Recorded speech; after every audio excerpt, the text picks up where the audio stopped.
от сотрудников дорожно-патрульной службы Кыргызской Республики и сказать: ребята, у нас жезл есть. Уважаемые кыргызские полицейские, у нас у казахов есть древняя традиция.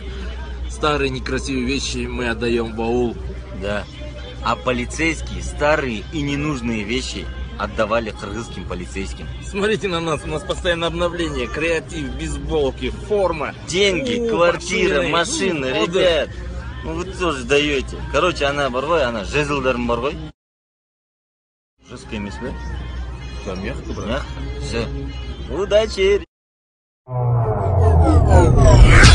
Bizim jigiter, meni jigiter, keremet jigiter, mana biz jigiter, harlanday tarlanday bizim jigiter, mene.